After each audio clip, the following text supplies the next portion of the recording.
Let's start today's discussion, and today we are going to discuss about the nonlinear data structures, and we collectively look them. And these two data structures we call them graph and tree. As you can see that I have written them tree as a graph because graph is little bit. I call it a superset of a tree. So we will see like. What I'm saying like today we are going to discuss the two popular nonlinear data structures, what we call tree and graph.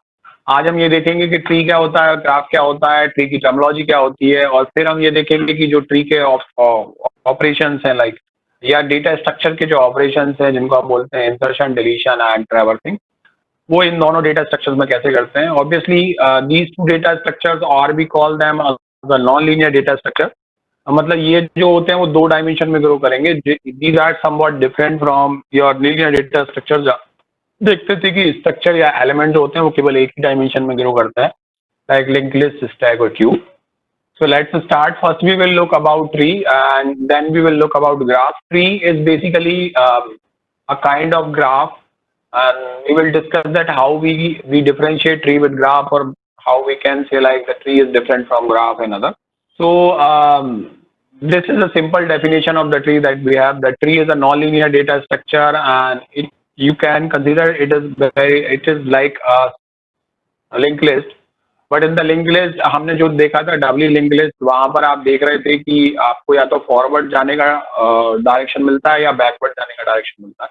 यहाँ आप multi वे move कर सकते हो. That's the power that we are going to give for each node. So tree is also implemented with the concept of nodes. And जहां हमने link list में देखा था कि जो ऑर्डर ऑफ नोड होता है वो मैटर करता है. मतलब कि अगर आप फॉरवर्ड जा रहे हो तो जो सीक्वेंस है वो फिक्स होगा, अगर आप बैकवर्ड जा रहे हो जो सीक्वेंस है वो फिक्स होगा. But in case of tree that order of element is not important. Means you can traverse them in any order, and we will see that how we can traverse them into a different order. So tree is your first nonlinear data structures, and it is implemented with the same concept that we have implemented the linked list by creating a node and then creating the links between the nodes, and that's what we are going to do. And this is a small example of a tree, and which also depicting the various terminology or various terms that we use to study the tree. तो यहाँ पर हम basically जो भी एक data value होगी हम उसको एक नोड के नाम से जानेंगे. जब भी हम ट्री को ड्रॉ करेंगे तो this is basically a collection of some nodes and some links between these nodes. So basically each data value is represented by a node, and each node can have n number of links. लेकिन जो tree आप लोगों को दिखाई दे रही है, this is the simplest form of the tree, जिसको हम बाइनरी ट्री बोलते हैं, जहां पर कि किसी भी नोड की या तो 0 लिंक हो सकती है, या 1 लिंक हो सकती है, या एटमोस्ट 2 लिंक्स हो सकती है, 2 से ज्यादा नहीं हो सकती. अगर हम ये रिस्ट्रिक्शन रख दें अपनी ट्री में तो वो ट्री नॉर्मल ट्री ना होके बाइनरी ट्री हो जाएगी. तो ये जो पिक्चर जो आप लोग मेरी स्क्रीन पे देख पा रहे हैं, this is basically a pic of a binary tree. बाकी अगर आप चाहें तो आप इसमें कई सारी लाइक लिंक्स क्रिएट कर सकते हैं. मीन्स हम यहाँ भी एक लिंक मान लें और एक और नोड ऐड कर दें, एक और नोड ऐड कर दें. इस तरीके से means you can add multiple nodes in your tree. But the simplest tree is what we call a binary tree, or when we study the computer science, binary tree has the widest range of applications to implement the solution of other problems. That we will focus our discussion on binary tree more as compared to the other tree. But this doesn't mean that the tree can only have these two nodes. तो अगर हम restriction दे देंगे कोई भी tree के हर एक node में या तो 0 चाइल्ड होंगे, या 1 चाइल्ड होगा, या 2 चिल्ड्रन होंगे एटमोस्ट, तो वो ट्री जो है वो बाइनरी ट्री में कन्वर्ट हो जाती है. तो पहली चीज तो यू ही कि यहाँ पर हम एक डेटा को एक नोड के रिप्रेजेंट फॉर्म में रिप्रेजेंट करेंगे, और उस नोड के पास कुछ रेफरेंस लिंक होंगी जिसके थ्रू वो दूसरे नोड को कनेक्ट कर पाएगा. फिर जब हम ट्री की बात करते हैं तो ट्री की अपनी खुद की टर्मिनोलॉजी होती है. जो starting node of the tree होता है हम उसको रूट बोलते हैं. जैसा कि आप देख पा रहे हैं यहाँ पर कि हमने ए जो नोड है या जिस डेटा वैल्यू ए से जिस नोड को इनिशियलाइज किया हुआ है वो बेसिकली यहाँ पर रूट नोड है. नाउ हर एक नोड को एक्सेप्ट रूट नोड, जो भी नोड के चाइल्ड होते हैं उनको हम इंटरनल नोड बोलते हैं. तो यहाँ पर बी, सी, डी, ई ये जो नोड है आप देख पा रहे हैं कि इनके लाइक चाइल्ड्स हैं. जैसे बी का चाइल्ड डी है, और बी का चाइल्ड ई है, और डी का चाइल्ड एच और आई है. तो आप देख पा रहे होंगे कि इनको हम इंटरनल नोड बोलेंगे बेसिकली. तो ये जो कहलाएंगे वो इंटरनल नोड कहलाएंगे। और जिस भी नोड के चाइल्ड होते हैं उनको हम एक और टर्म से रिप्रेजेंट करते हैं, that is what we called parent node. So parent node will going to have some child or children. So like here D is having two children H and I. Now जिस तरीके से हम किसी node को parent बना रहे हैं उसी तरीके से हम किसी नोड को बेसिकली चाइल्ड भी बनाते हैं। और इस तरीके से अगर हम देखें लाइक तो H जो होगा वो चाइल्ड नोड होगा D का, और I जो होगा वो भी चाइल्ड नोड होगा D का। सो ये एक टर्मोलॉजी क्रिएट हो गई पेरेंट नोड और चाइल्ड नोड की। ना जब हम चाइल्ड के कंपैरेटिवली स्टडी करते हैं तो एक और टर्मोलॉजी निकल के आती है, that is what we call sibling. तो अगर दो नोड्स के पेरेंट एक ही नोड है तो हम उन दो नोड्स को बेसिकली सिबलिंग बोलेंगे। तो हम अगर देखें कि यहाँ पर H और I जो है इन दोनों नोड्स का पेरेंट जो है वो D है, तो H और I जो है वो बेसिकली सिबलिंग कहलाएंगे, और the nodes which are having same parent node. तो जिस तरीके से हम अपनी फैमिली में मतलब टर्मोलॉजी यूज करते हैं parent sibling child, the same terminology we can extend for the study of tree that you can see. तो यहाँ पर हमने नोड्स को देखा है। तो नोड्स बेसिकली तीन तरह के हो सकते हैं, रूट नोड जहाँ से ट्री स्टार्ट होगी, इंटरमीडिएट नोड्स जो कि बेसिकली पेरेंट्स नोड्स होंगे, और तीसरे तरह के नोड्स जो देख पा रहे हैं आप लीफ नोड, जिनके कोई चिल्ड्रन नहीं होते हैं या जिनका कोई एक्सटेंडेड लिंक नहीं होती है, उनको हम बेसिकली लीफ नोड बोलते हैं। तो नोड्स बेसिकली कितने तरह के हो गए? तीन तरह के हो गए। रूट नोड हो गया, इंटरमीडिएट नोड हो गया और लीफ नोड हो गया। रूट नोड वो नोड है जहां से ट्री स्टार्ट हो रही है। इंटरमीडिएट नोड वो नोड्स होंगे जो इन बिटवीन आते होंगे, जिनके पेरेंट्स भी हैं और जिनके चाइल्ड भी हैं। और लीफ नोड वो हैं जिनके चाइल्ड नहीं है, केवल पेरेंट्स हैं। तो बेसिकली इस तरीके से हम समझ सकते हैं, रूट नोड का कोई पेरेंट नहीं होता, उसके केवल चिल्ड्रन हो। तो रूट नोड हुए, इंटरमीडिएट नोड हुए और लीफ नोड हुए। अगर चिल्ड्रन का पेरेंट एक ही है तो उन चिल्ड्रन को हम एक और टर्मोलॉजी से रेफर करने वाले हैं, that terminology is not as sibling. Now, if you look this picture more closely, then you find that basically tree is formed using a recursive pattern. तो अगर मैं बोलूं कि आपका एक रूट नोड है A and that is connected with two other nodes B and C, and if I only consider this part of the tree that you can see which I am encircling with this red dot that starts with the P and B को अगर मैं root node बना दूं तो ये जो इसके नीचे जो एक ट्री क्रिएट हो रही है that can be termed as a sub tree of your main tree. Okay, so basically the main tree is constructed by using sub trees. तो ये एक छोटी सब ट्री मैंने यहाँ बनाई जो कि फर्दर किसी दूसरी सब ट्री से मिलकर बनी हुई है, जहां पर आप देख रहे हैं कि केवल तीन ही नोड हैं, डी एच और आई, और उसके साथ एक और सब ट्री है जिसमें दो नोड हैं, ई और एच। तो ये जो बेसिकली पैटर्न जो निकल के आ रहा है ये बिल्कुल वही पैटर्न है जो हमने रिकर्शन के दौरान देखा था, जहां हमने देखा था फंक्शन कॉल इटसेल्फ। तो मैं ये कह सकता हूं कि द ट्री कॉल इटसेल्फ, मतलब ट्री जो है वो सब ट्री को कॉल कर रही है, दूसरी सब ट्री उससे छोटी सब ट्री को कॉल कर रही है, तीसरी सब ट्री उससे सब ट्री को कॉल कर रही है, और ये तब तक कॉल करती चली जा रही है जब तक कि ये सिंगल नोड पे नहीं पहुंच जाते या ये केवल सिंगल नोड या लीफ नोड ट्री तक नहीं पहुंच जाते। तो बेसिकली जब हम रिटर्न बैक करते हैं या जब हम बॉटम अप ट्रैवर्सिंग में जाते हैं तो आपको पता चलेगा the main tree is actually formed using the recursive calls of subtree और smaller tree.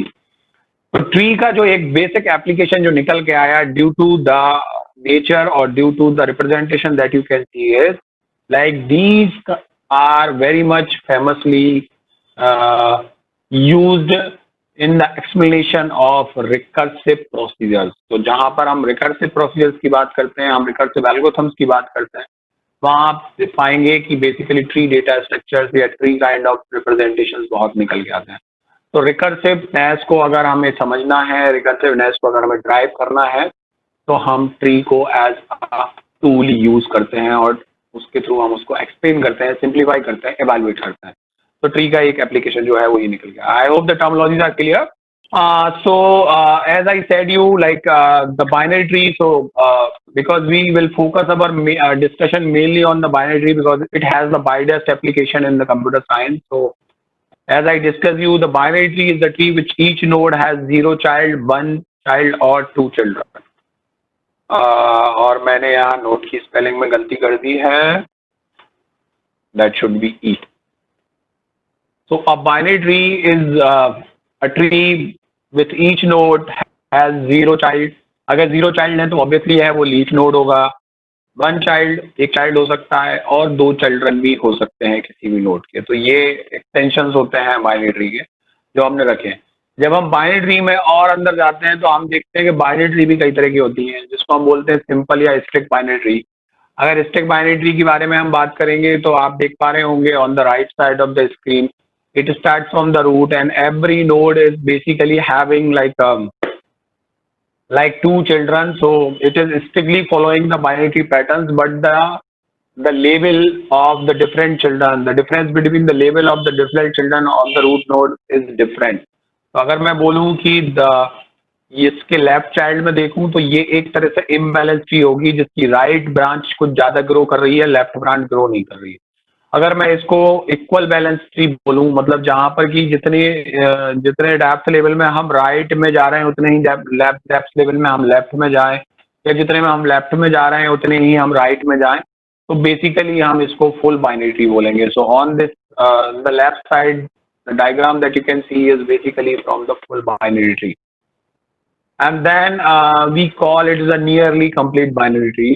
So nearly complete binary tree has a special case of binary tree जहां पर कि हम जो भी नोड को ऐड करते हैं वो बेसिकली हमेशा लेफ्ट से स्टार्ट होते हैं, और जब तक कि एक लेवल फुल नहीं हो जाता तब तक हम अगले लेवल पर इंसर्ट नहीं करते हैं. जैसे अगर मैं इस ट्री के बारे में बात करूं तो सबसे पहले मैंने रूट मतलब 1 इंसर्ट किया होगा, that is root node. Then 2 insert किया होगा, that become the left of root node. तो पहला जो इंसर्शन होगा वो लेफ्ट नोड में होगा, उसके बाद उसके राइट ब्रांच में हम जाएंगे. तो दूसरा जो नंबर आया वो 2 आया, that is become the left node of the root. And तीसरा जो नंबर आया वो 3 आया, that is become the right, because अभी राइट जो था वो खाली हो गया. तो अब इस तरीके से आपका एक लेवल पूरा हो गया. आप देखेंगे ये लेवल पूरा हो गया. अब जब हम नेक्स्ट इंसर्शन की तरफ गए तो हमने पहले उसके लेफ्ट चाइल्ड को लुक किया और लेफ्ट चाइल्ड के भी लेफ्ट की तरफ गए हम.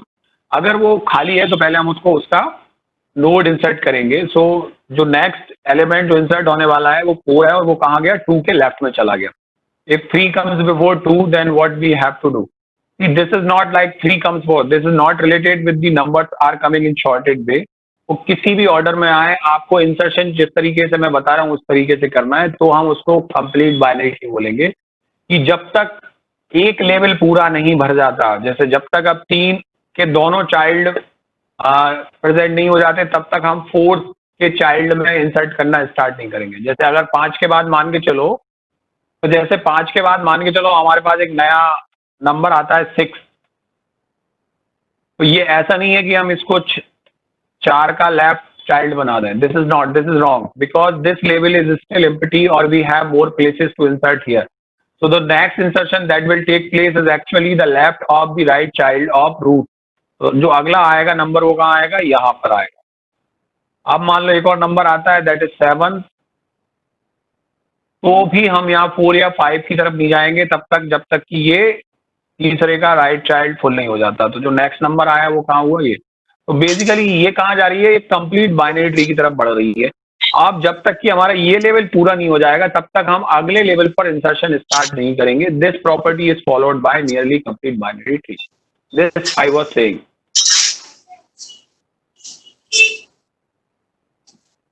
ओके, सो ये कुछ अलग अलग तरह की बाइनरी ट्री होती है. जैसा कि हमने बोला कि बाइनरी ट्री के अंदर भी हम देखें तो जैसे हमने बात की, ये एक सिंपल बाइनरी ट्री है जो कि वो लेवल ऑर्डर ट्रैवर्सिंग को फॉलो नहीं कर रही है. ये कंप्लीट बाइनरी ट्री है जहां पर कि except leaf node every node is going to have 2 children. Except leaf node every node is going to have 2 children. That is what we call full binary tree. And here we call it the complete binary tree where the insertion always takes place level by level. तो अगर हम कहें कि हमें कोई नया node insert करना है तो वो इंसर्शन जो होना चाहिए वो लेवल बाय लेवल पैटर्न में होना चाहिए. That is what we call a complete binary tree. मैं फिर से रिपीट कर रहा हूँ, नया अगर हम नया नोड इंसर्ट करेंगे तो नया नोड तब तक न्यू लेवल पर नहीं जाएगा जब तक कि करंट लेवल पूरा नहीं भर जाए. जैसे कि करंट लेवल कौन सा है, अभी यहाँ लेवल नंबर 2. तो अभी यहाँ पर हमें 2 जगह खाली है. तो जब तक कि हम यहाँ पर 2 नए एलिमेंट इंसर्ट नहीं करेंगे तब तक हम 4 या नए लेवल पर नहीं जाएंगे. This is what we call level by level insertion and that happens with complete binary tree.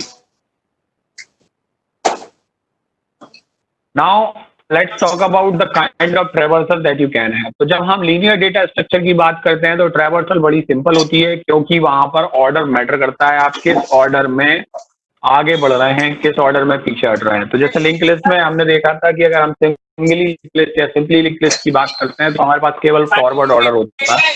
तो जो भी ऑर्डर ऑफ ट्रैवर्सल होगा वो 1 by 1 आगे बढ़ता हुआ चला जाएगा. 1 then 2 then 3 then 4 and 5 like that. और अगर हम डबली लिंक लिस्ट की बात करते हैं तो हमारे पास 2 फैशन निकलेंगे, forward traversing and backward traversing. लेकिन ट्री की प्रॉपर्टी हमने देखी, the order of element does not matter. यहाँ पर ऑर्डर मैटर नहीं होता है. तो जब ऑर्डर मैटर नहीं होता है तो हमारे पास ट्रैवर्सल टेक्निक्स निकल के आती हैं जो अलग अलग तरह की बन सकती हैं. तो आप देखेंगे कि ट्री ट्रैवर्सल में जहां की आपने लिंक लिस्ट या लीनियर डेटा स्ट्रक्चर में केवल एक ही तरह का ट्रैवर्सल देखा, start from head and traverse until you reach to the tail of the link list and that can go on the forward, or if it is a doubly linked list that you can come back also, so that can be termed as a backward traversal. But tree में traversal कई तरह की होती है जिनको हम अलग अलग नाम से जानते हैं. जैसे कि हमने बोला pre order, in order, post order, और बाद में हमने 2 अलग भी देखी जिसको हम बोलते हैं डेप्थ फर्स्ट और breath first.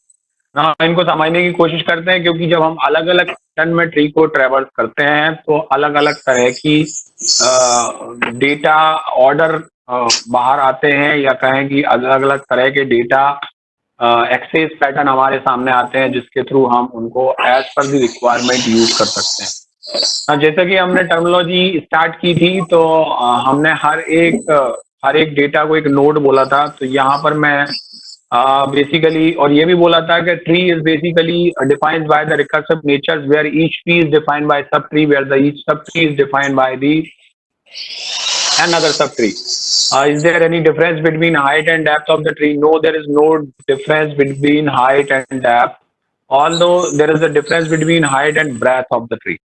So height is same as the depth, which is counted by the number of labels. तो अगर मैं इस particular tree की बात करूं तो यहाँ रूट नोड को मैं 0th लेवल बोलूंगा, 2, 3 वाले को मैं फर्स्ट लेवल बोलूंगा और 4, 5, 6, 7 को मैं सेकंड लेवल बोलूंगा. तो जो total height of the tree होगी वो बेसिकली कहलाएगी 2.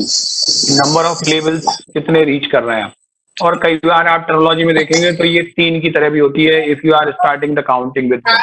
तो it varies with like book by book so that you can understand. और अगर मैं इसको रिवर्स देखूं, मतलब फ्रॉम बॉटम टू टॉप की तरफ जाऊं, तो यही चीज हाइट बन जाएगी. जिस चीज को मैं डेप्थ बोल रहा था वही चीज हाइट बन जाएगी. तो हम कितने लेवल्स को क्रॉस कर रहे हैं, लाइक लेवल 1, लेवल 2, लेवल 3, तो यही चीज जो है वो हाइट की तरफ बन जाएगी. तो हाइट में और डेप्थ में कोई फर्क नहीं होता, ये केवल टर्मिनोलॉजिकल डिफरेंस है जो कि बोलने के लिए यूज होता है. चलिए, coming back to the tree traversal methods.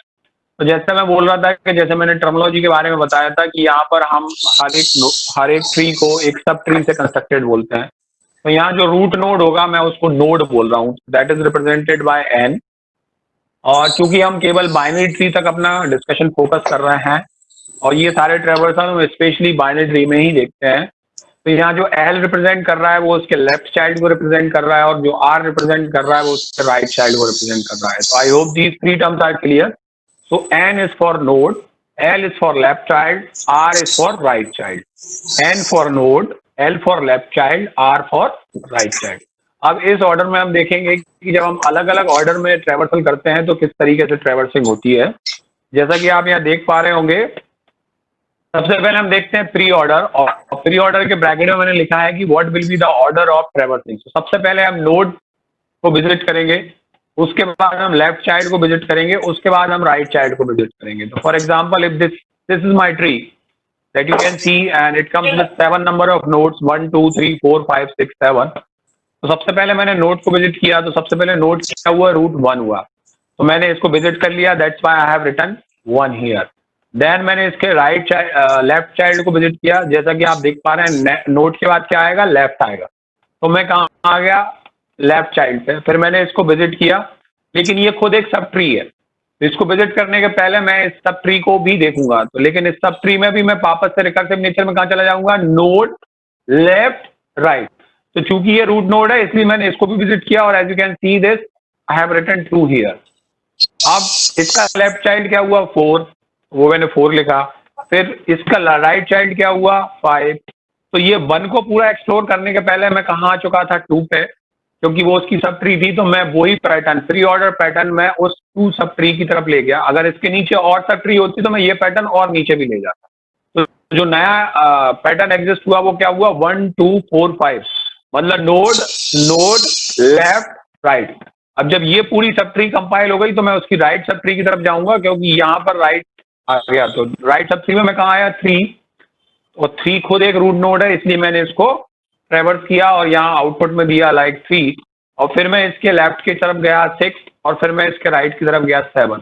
तो प्री ऑर्डर ट्रेवर्सल में जहाँ की हम स्टैंडर्ड फॉलो कर रहे हैं नोड लेफ्ट राइट, आपके पास जो जो नोड एक्सेस होंगे उनका ऑर्डर हो जाएगा 1 2 4 5 3 6 7। So the order is completely different. Now let us discuss in order. In order में जो नोड लेफ्ट राइट का पैटर्न है वो चेंज हो गया, लेफ्ट नोड राइट हो जाएगा। मतलब पहले हमें लेफ्ट चाइल्ड को ट्रेवर्स करना है या विजिट करना है, उसके बाद नोड को, और उसके बाद राइट को। तो मैं सबसे पहले आया node, because it is not the left child, तो मैंने इसको विजिट नहीं किया। मैं कहाँ चला गया, इसके लेफ्ट चाइल्ड पे चला गया, क्योंकि मुझे पहले लेफ्ट को विजिट करना है। तो मैं 2 पे चला गया। अब ये भी लाइक नोड लेफ्ट चाइल्ड नहीं है, क्योंकि ये रूट नोड है सब ट्री का। तो मैं इसके लेफ्ट चाइल्ड पे चला गया, दैट इज 4। तो आप देख पा रहे होंगे सबसे पहले जो नोड आउटपुट में आ रहा है, पहले लेफ्ट नोड को विजिट करेंगे, उसके बाद रूट नोड को, और उसके बाद उसके राइट चाइल्ड को। मतलब पहले लेफ्ट चाइल्ड देखना है, फिर नोड को देखना है, फिर उसके राइट चाइल्ड को देखना है। ये ऑर्डर होगा इन ऑर्डर का। और जब हम पोस्ट ऑर्डर में जाएंगे तो देखिए ये प्री पोस्ट और जो इन है वो बेसिकली नोड के लिए है कि आप नोड को कब देख रहे हैं, रूट नोड को कब देख रहे हैं। तो पोस्ट ऑर्डर में हम पहले लेफ्ट को देखेंगे, फिर राइट को देखेंगे, और फिर नोड को देखेंगे। तो ध्यान रखने वाली बात यह है, अगर आप इस चीज को ऑब्जर्व कर रहे हो, कि हम हमेशा जो ट्रैवर्सिंग होती है पहले लेफ्ट नोड से ही स्टार्ट करते हैं बाइनरी ट्री में, चाहे वो इन ऑर्डर हो, चाहे वो प्री ऑर्डर हो, चाहे वो पोस्ट ऑर्डर हो। जब हम ट्रैवर्सिंग की बात करेंगे तो लेफ्ट और राइट चाइल्ड में पहले लेफ्ट नोड को ही देखा जाएगा, राइट नोड को उसके बाद में चेक किया जाएगा। तो पोस्ट ऑर्डर ट्रैवर्सल में जैसा कि मैंने बोला कि पहले लेफ्ट फिर राइट और फिर नोड की तरफ जाएंगे। तो जैसे हमने 1 से स्टार्ट किया, क्योंकि ये लीफ नोड नहीं है, इसका लेफ्ट चाइल्ड है, तो हम इसके लेफ्ट पे जंप कर गए। ये भी लीफ नोड नहीं है, इसका लेफ्ट चाइल्ड है, तो हम इसके भी लेफ्ट पे जंप कर गए, विच इज 4। तो अब ये इसका लेफ्ट नोड नहीं है, इसका राइट नोड नहीं है, क्योंकि एक लीफ नोड है। तो सबसे पहले हमने जो ट्रेवर्स किया वो 4 को किया। फिर हमने इसके राइट चाइल्ड को देखा अवेलेबल है कि नहीं है, अगर अवेलेबल है तो हमने उसको विजिट किया। तो 4 के बाद 5 आया, तो फिर हम नोड की तरफ गए। मतलब पहले हमने दोनों चिल्ड्रन को एक्सप्लोर किया, उसके बाद हमने नोड को एक्सप्लोर किया। ये पोस्ट ऑर्डर ट्रेवर्सल होती है कि पहले हमने लेफ्ट चाइल्ड को विजिट किया, फिर हमने राइट चाइल्ड को विजिट किया, और उसके बाद हमने रूट नोड को विजिट किया। तो जो ऑर्डर बना वो क्या बना 4 5 2। ये पूरा लेफ्ट चाइल्ड तैयार हो गया किसका 1 का। फिर हमने 1 को एक्सप्लोर करने के पहले उसके राइट चाइल्ड की तरफ गए। तो राइट चाइल्ड की तरफ गए तो उसका राइट चाइल्ड 3 था। क्योंकि ये लीफ नोड नहीं है तो हम इसके भी लेफ्ट चाइल्ड पे चले गए जो कि 6 है। अब 6 एक लीफ नोड है, तो सबसे पहले हमने इसको विजिट किया। तो आप देखेंगे 4 5 2 के बाद जो विजिट हुआ वो 6 हुआ। फिर 6 का राइट सिबलिंग कौन सा है 7, तो 7 हुआ। फिर 3, और फिर सबसे पहले वाला रूट नोड जहां से हमने स्टार्ट किया था वो 1 हुआ। तो पोस्ट ऑर्डर ट्रेवर्सल जो आया वो आया 4 5 2 6 7 3 1। इसको हम बोलेंगे post order traversal.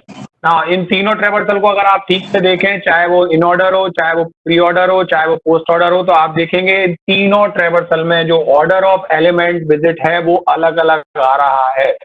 In order में अलग, प्री ऑर्डर में अलग, पोस्ट ऑर्डर में अलग, और as per their order they have their application, we will see that. इसके अलावा दो अलग तरह की ट्रेवर्सल टेक्निक्स होती हैं जो बेसिकली ग्राफ ट्रेवर्सल टेक्निक्स बोली जाती हैं। लेकिन चूंकि ट्री जो है वो एक सब ग्राफ होता है, या हम कहें कि वो भी एक तरह का ग्राफ ही होता है, तो यही टेक्निक्स हम लाइक ट्री के ऊपर भी अप्लाई कर सकते हैं, जिनको हम बोलते हैं बेसिकली डेप्थ और ब्रेथ। ये डेप्थ और ब्रेथ जो होती हैं वो बेसिकली ग्राफ के कंसेप्ट होते हैं, जहां पर हम देखते हैं कि ट्री डेप्थ में जा रही है या हाइट में जा रही है या ब्रेथ में जा रही है, मतलब वो कितना स्पान ले रही है और कितनी डेप्थ में जा रही है। तो चूंकि हम मानते हैं कि tree is a part of graph, तो वो जो भी मेथड हम ग्राफ पे अप्लाई करते हैं वो मेथड हम ट्री पे भी अप्लाई कर सकते हैं। तो डीएफएस या बीएफएस जो ग्राफ ट्रेवर्सल टेक्निक्स हैं उनको हम ट्री पे भी अप्लाई करते हैं और उनको हम डेप्थ फर्स्ट ट्रैवर्सल और ब्रेथ फर्स्ट ट्रैवर्सल बोलते हैं। नाउ ये दोनों टेक्निक बेसिकली रेफर की जाती हैं कि हम पहले डेप्थ को एक्सप्लोर करें, जैसा कि हमने डेप्थ फर्स्ट बोला, और ब्रेथ फर्स्ट में हम पहले ब्रेथ को एक्सप्लोर करें। तो जब मैं डेप्थ की बात करूंगा तो आप मेरे पॉइंटर को देखिए, यहाँ पे डेप्थ जो है वो ये है और ब्रेथ जो है वो ये है। तो डेप्थ हम बेसिकली वर्टिकली देखते हैं और ब्रेथ जो है वो हॉरिजेंटली देखते हैं। तो डेप्थ फर्स्ट में हम पहले वर्टिकल मूवमेंट पे जाएंगे, मतलब हम पहले 1 से स्टार्ट करेंगे, फिर हम 2 की तरफ जाएंगे, फिर हम 3 की तरफ जाएंगे और 4 की तरफ जाएंगे। तो हर एक लेफ्ट साइड को एक्सप्लोर करते हुए हम पहले उसकी एक ब्रांच की डेप्थ तक जाएंगे, फिर वापस आके दूसरी ब्रांच की डेप्थ तक जाएंगे। तो लाइक 1 2 4, बिकॉज 4 के नीचे और लेवल नहीं है तो हम वापस जाएंगे, उसके राइट साइड को एक्सप्लोर करेंगे 5, फिर हम वापस जाएंगे 1 पे, फिर उसके राइट साइड 3, फिर हम आए 6, फिर हम वापस गए फिर 7। तो अगर आप देखेंगे डेप्थ फर्स्ट ट्रैवर्सल में अगर हम देखें तो this is like 1 2 4 5 3 6 7, that is become a order of DFS.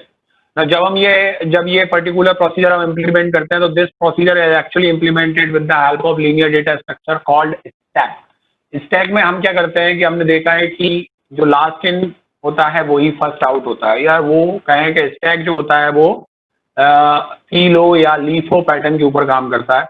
तो जैसे ही हमें एक नोड मिलेगा हम उसको पुश कर देंगे स्टैक में और उसको विजिट कर देंगे। तो जैसे हमने पहले 1 मिला, हमने उसको स्टैक में पुश कर दिया। Let me show you how we can do that.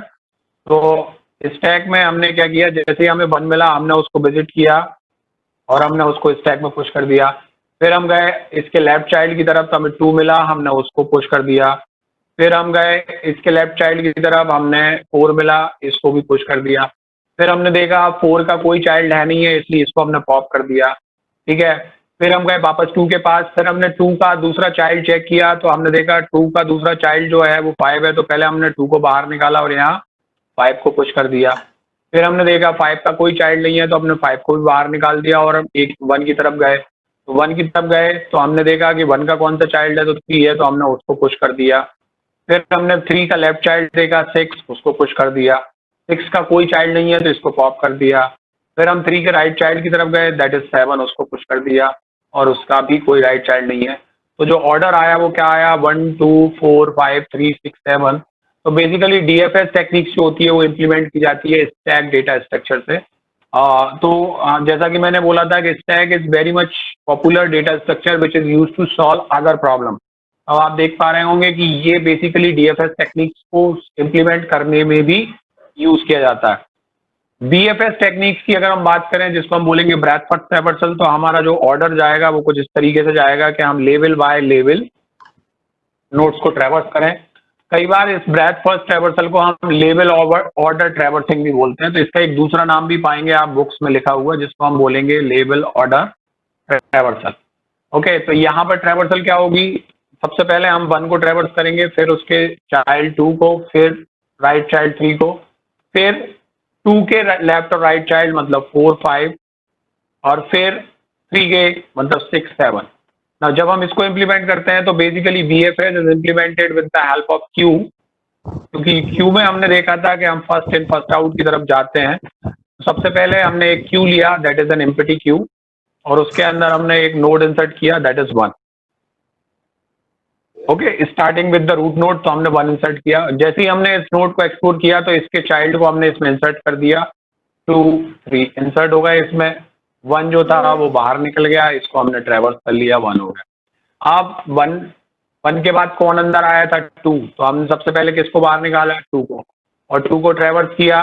तो 2 के चाइल्ड जनरेट हुए कौन कौन से, 4 और 5, जिनको हमने अपने क्यू में पीछे ऐड कर दिया। तो आप देखेंगे 2 के बाद 3 4 5 ये आपके क्यू में बचे। अब अगला एलिमेंट जो ट्रेवर्स होगा वो कौन सा होगा, 3, because it is at the front of the Q. तो क्यू डेटा स्ट्रक्चर जो होता है वो बेसिकली यूज होता है इम्प्लीमेंट बीएफएस और ब्रेथ फर्स्ट ट्रैवर्सल। तो स्टैक का यूज हम डीएफएस में करते हैं और क्यू का यूज हम बीएफएस इम्प्लीमेंटेशन में करते हैं। और कुल मिलाकर ये 5 तरह की ट्रैवर्सल टेक्निक्स होती हैं जो हम स्पेशली ट्री डेटा स्ट्रक्चर में यूज करते हैं। Now, when we talk about the applications of the tree, so again, because of its non-linear nature, non-linear characteristics, it has a wide range of applications. Like it is used in file systems. तो जो हम file system use करते हैं, specially in operating system, जहाँ आप देखेंगे कि आपकी फाइल्स जनरेट हो रही हैं, आप ड्राइव बनाते हो, ड्राइव के अंदर आप फोल्डर बनाते हो, फोल्डर के अंदर आप सब फोल्डर बनाते हो, सब फोल्डर के अंदर आप फाइल्स को स्टोर करते हो। तो ये सारा का सारा जो डायरेक्टरी ऑर्गेनाइजेशन होता है वो बेसिकली ट्री के फॉर्म में ही ऑर्गेनाइज होता है। तो जो आपका ऑपरेटिंग सिस्टम का फाइल सिस्टम होता है वो बेसिकली ट्री डेटा स्ट्रक्चर के थ्रू ही मैनेज किया जाता है। उसी तरीके से जैसे हम फाइल को मैनेज करते हैं, उसी तरीके से हम लार्ज वॉल्यूम ऑफ डेटा को भी मैनेज कर सकते हैं। This is another application which is an extension of the previous system, what we call a file system. Now artificial intelligence, आजकल हर कोई पागल है इस चीज के पीछे, and this is become a new buzzword. So in artificial intelligence also basically problems जो होती हैं वो नॉन लीनियर होती हैं नेचर में। मतलब ऐसी प्रॉब्लम्स जो नॉन लीनियर होती हैं या नॉन पॉलिनोमियल प्रॉब्लम्स होती हैं, हम उन्हीं को एआई प्रॉब्लम्स के थ्रू सॉल्व करते हैं, एआई टेक्निक्स के थ्रू सॉल्व करते हैं, नॉट प्रॉब्लम, सॉरी। तो tree use as a data structure to implement those techniques. तो जब आप एआई को पढ़ेंगे in the future, so you come up with any search techniques, specially in AI like A star, AO star, hill climbing, like that. And you see that most of these techniques are actually implemented with the help of these tree data structures and all this. The compiler design, we all know that what is a compiler. Compiler is a software, or I should call a tool, which converts your high-level language program into a low-level format. And in the compiler, we need a variety of functionality that need to be supported at the time of conversion this high-level source code into the low-level. So at many places this data structure is used. And text processing, we know this, जब हम बात करते हैं text की, तो text में basically हम words की बात करते हैं, और वर्ड्स में हम देखते हैं कि अलग अलग वर्ड्स की अलग अलग कैटेगरीज होती हैं। तो अगर मैं एक सेंटेंस को लूँ तो सेंटेंस, अगर मैं एक सिंपलेस्ट सेंटेंस के भी बारे में बात करूँ, तो एक सेंटेंस में कम से कम एक नाउन होता है, एक वर्ब होती है और एक ऑब्जेक्ट होता है। तो ये कम से कम ये तो होता है। और नाउन को अगर मैं और एक्सटेंड करूं तो पता चलेगा नाउन के आगे हम आर्टिकल्स का यूज कर सकते हैं, हम और प्रोनाउंस का यूज करते हैं। तो noun can further be derived as a noun and pronoun. Then verb can further be extended as the helping verb or adverb or the main verb kind of thing. And similarly the objective. तो आप देखेंगे कि जो आपका जो sentence होता है, जो एक लैंग्वेज एक्सप्रेशन होता है, उसको भी हम एक हायरार्किकल पैटर्न में जनरेट कर सकते हैं। तो टेक्स्ट प्रोसेसिंग में भी हम ट्री का यूज करते हैं। तो मोर और लेस जो मोरल ऑफ दिस डिस्कशन है वो ये, आप ये समझ सकते हैं कि जिन भी चीजों को हम एक हायरार्किकल पैटर्न में जनरेट कर सकते हैं, उनको हम ट्री के थ्रू रिप्रेजेंट करते हैं। और चूंकि ट्री हमें उनको रिप्रेजेंट करने के साथ साथ उनको एक्सेस करने की पावर भी देती है, जिसके थ्रू हम उन्हें मैनिपुलेट कर सकते हैं। तो वो basically tree comes as a data structure to represent those kind of problems as well as to solve those kind of problems. तो मैंने बोला था in the beginning of this course कि किसी भी प्रॉब्लम को हम तब तक सॉल्व ही नहीं कर सकते जब तक कि हम उसको रिप्रेजेंट नहीं कर सकते। तो ट्री जो है वो बेसिकली हमें प्रॉब्लम को रिप्रेजेंट करने की भी पावर दे रही है। जैसा कि अभी मैंने आपको बताया कि जब हम टेक्स्ट की बात करते हैं तो हम टेक्स्ट को ब्रेक कर सकते हैं छोटे छोटे मॉड्यूल्स में, लाइक कि उस टेक्स्ट के अंदर कौन से वर्ड्स हैं, उन वर्ड्स की क्या कैटेगरी है, तो हम कैटेगरीज के बाद फर्दर उनको ड्राइव करते हैं। तो ट्री ने हमें एक रिप्रेजेंटेशन दिया जहां पर कि हम अलग अलग तरह के वर्ड्स को ऑर्गेनाइज कर सकते हैं, और उन वर्ड्स को अगर मैं बॉटम टू टॉप में मैप करूं तो वो वर्ड्स मिलकर सेंटेंस और सेंटेंस मिलकर पैराग्राफ बना सकते हैं।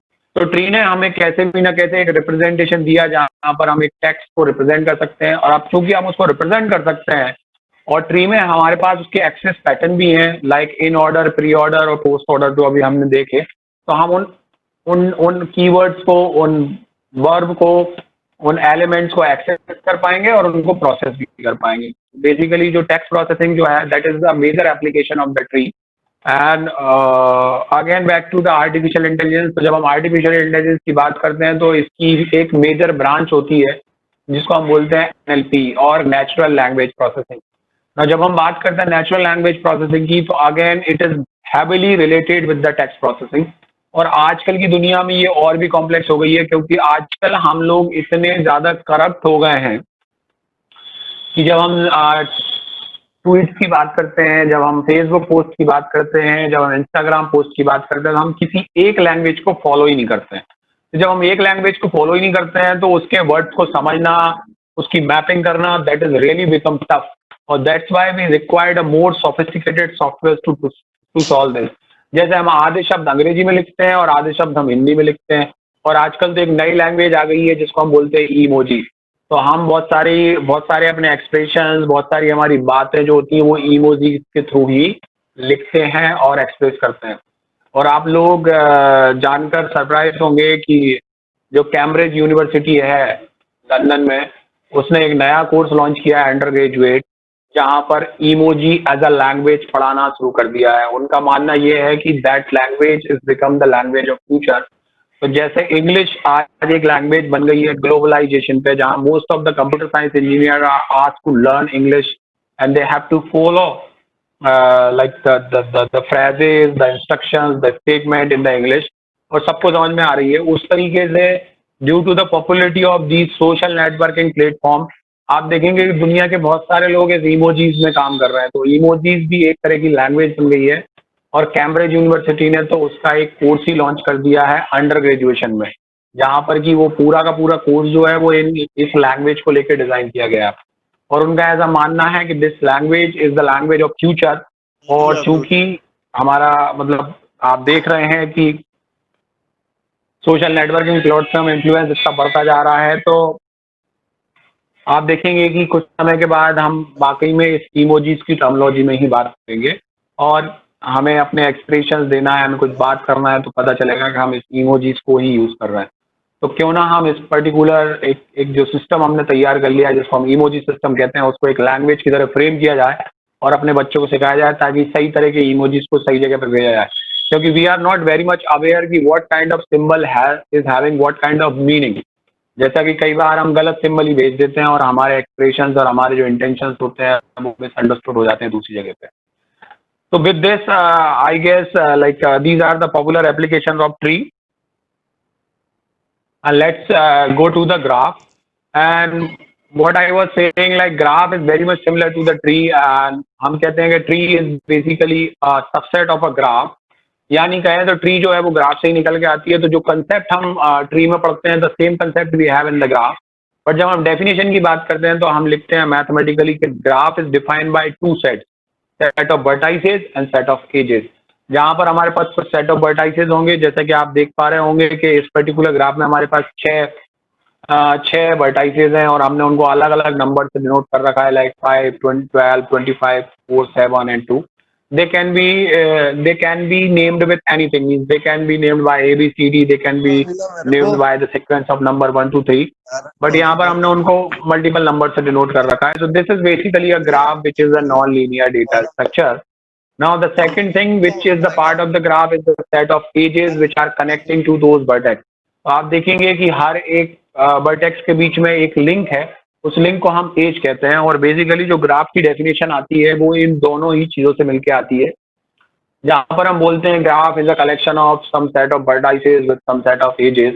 तो अगर हम मैथमेटिकली डेफिनेशन देते हैं तो हम लिखते हैं कि G is equal to set of V and E, where graph is a set of two sets V and E, where V is the set of vertices जो कि हमारे नोड्स को डिनोट कर रहे हैं, and E is the set of edges which are showing the links among those nodes.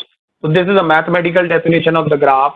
और इस graph को देख के आपको ये समझ में आ रही होगी कि अगर मुझे किसी एक नोड से दूसरे नोड पे जाना है तो देयर एग्जिस्ट मल्टीपल पाथ, मतलब मल्टीपल लिंक के थ्रू मैं जा सकता हूँ। फॉर एग्जांपल अगर मुझे 5 से स्टार्ट करते हुए, यहाँ 5 से अगर मैं स्टार्ट करूँ और मुझे यहाँ 7 तक जाना है, तो I can go by 25, 4 and then 7, or I can move through like 5 to 12 and then 7, or I can go like 5 to 12, then 12 to 25, then 25 to 4, and then 4 to 7.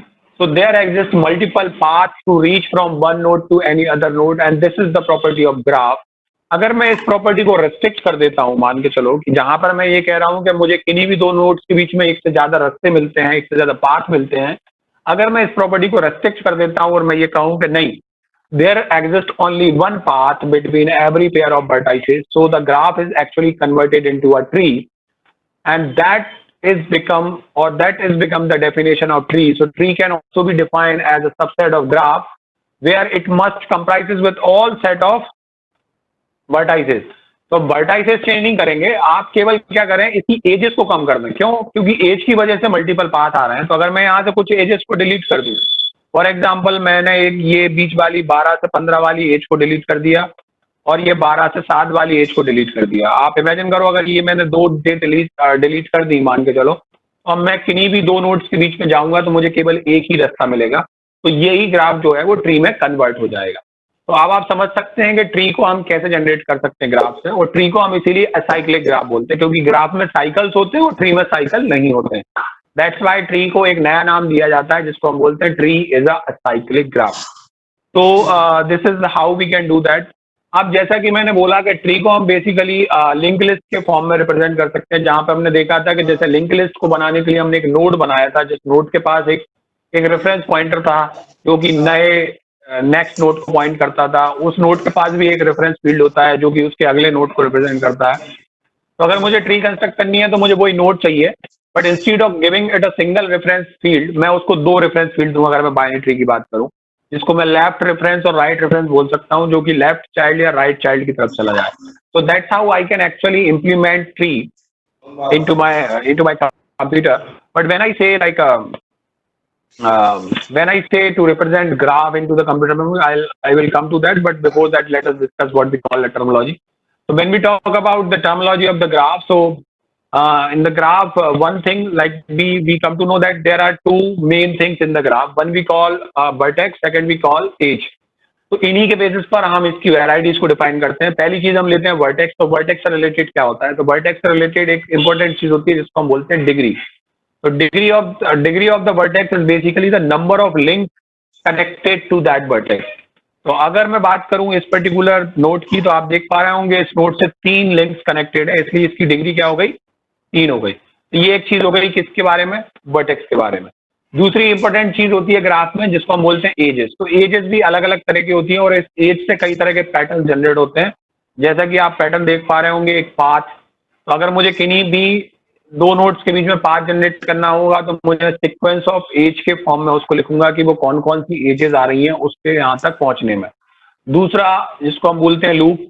अगर मैं उस पॉइंट से स्टार्ट होकर वापस उसी पॉइंट पर आ जाऊं तो that is be generally call a loop.